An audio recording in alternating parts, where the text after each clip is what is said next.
All right, now I want to bring up the whole Demarco family. We're going to hear from Maggie and Dom Jr. If you want to give them a round of applause, come on up, guys, please. Today is about them.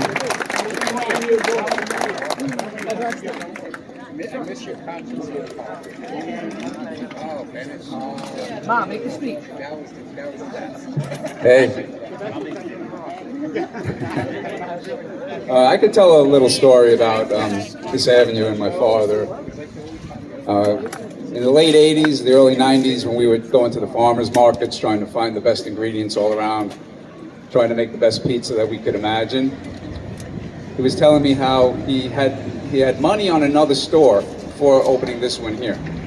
And my grandfather was with him, and they were driving, and they were passing the avenue, down on Coney Island Avenue, and he looked down the avenue and he said, you know, the whole avenue was bustling and it was very diverse. And he said, no, I'm going to open over there. And my grandfather said, what are you talking about? You put money down on this place, you got to go open over there now. You already started all this. And I don't know where it was, but he never told me. But he told my grandfather, he said, no, I'm going to open over there. I'm going to drop them, I'm going to let them keep the money. I'm going to let go of the money, and I'm just going to start over and open over there. And you know, things got a little tough at points in the late 80s. Things were kind of happening in the area with the restaurants, and a lot of people were leaving. And then he just didn't want to leave the spot. He cried, you know, like when he thought he didn't know what to do. And he said, well, I'm just going to make the best pizza I can imagine. And it's going to bring people from outside the area. And that's what we did. We went around, we tried to find the best ingredients, we picked everything out, everything was hand-picked. We used to boil tomatoes, peel them with our hands, and then grind them down. It was a tough time, a memorable time, but it was, you know, we're here now, and it's amazing. I wish he could be here to see what he did. You know, he came here with $30 in his pocket on a ship. He went to work on a farm in Long Island. He slept in the loft in the barn. He made his way to Brooklyn. He opened a store at 2. It wasn't working out well where he was, and then he saw Avenue J.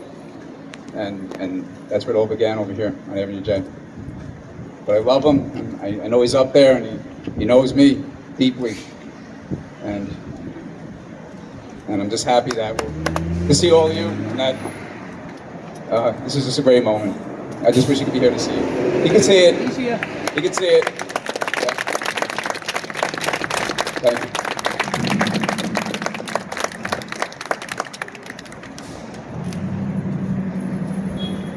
Hi guys. Maggie! Thank you so much for joining us today, taking time out of your busy lives to be with us today. This was a dream from my mom that one day this would happen, the street co-naming.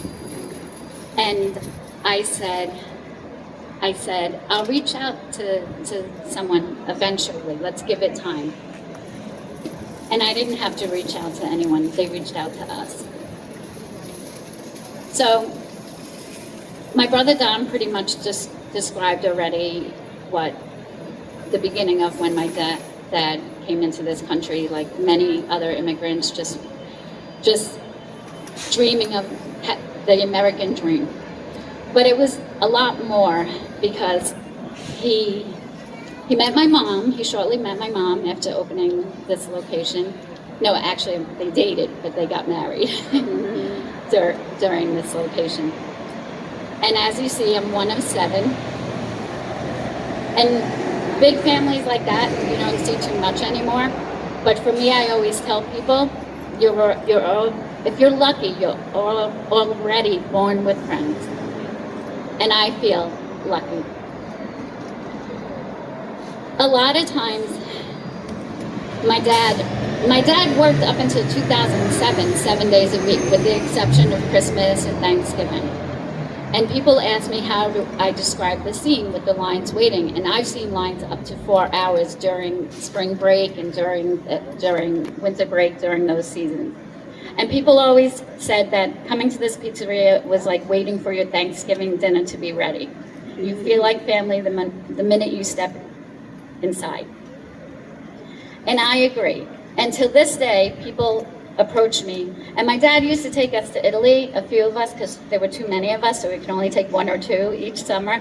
And that's when he taught me the integrity of family time and dinner time.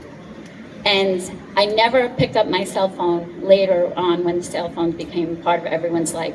And I suggest to all of you, unless it's an emergency, when you are sitting and eating, whether it's the Fara pizza or Thanksgiving dinner, put your phones away. Do it for your family, do it for your experience, because then if you're eating and you're talking on the phone and it's not an emergency, you're not getting the same experience. And I'm gonna keep it short and hopefully sweet. People come up to me now, I gained some weight, and so my face looks like my dad's a little bit. And they tell me, you look just like your father.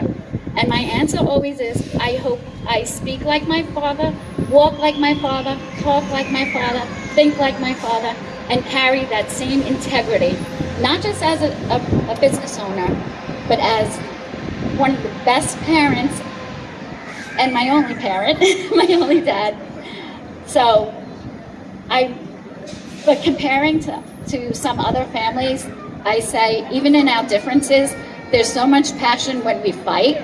There's so much passion when we love each other and when we get together on days like this. It's not often all of us are on the same room or under the same sky, because someone always has to be in the pizzeria. So this is a very, very special day. I will remember it forever, and every time I'm stuck in traffic on my way here, this is going to be a reminder to not sweat the small stuff. And my final notes are, people say, do you ever get tired of hearing you make the best pizza? I said, absolutely not.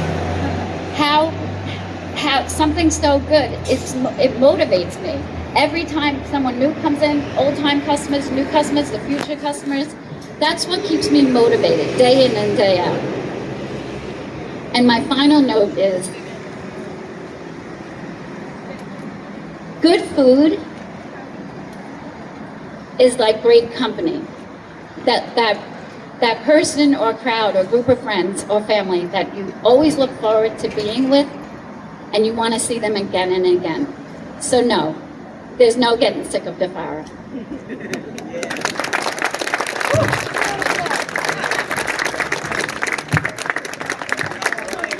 Ready to unveil this sign or what? Yeah! All right, let's get the family by the sign and we'll pull it down. Let's do it.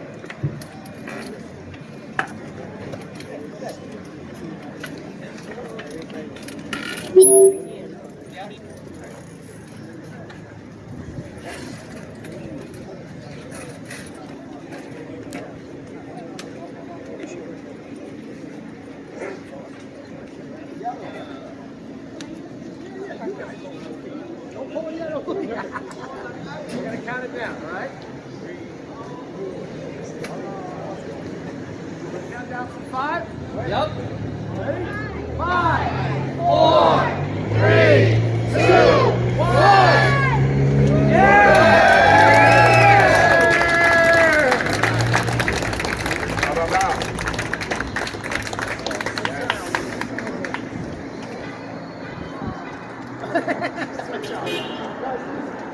Get in there, David. Come on, wipe those tears, David. You got this. You got this. Come on, bunch up, guys. They believe you like each other. Come on, we can do this. Come on, this is that picture. Let's stop. Come on. Congratulations. Yeah, I'm going to give you pop those right through. Hey, I need one more picture. One more picture. Get in there, Mike. Mike, you're too short to be in the back.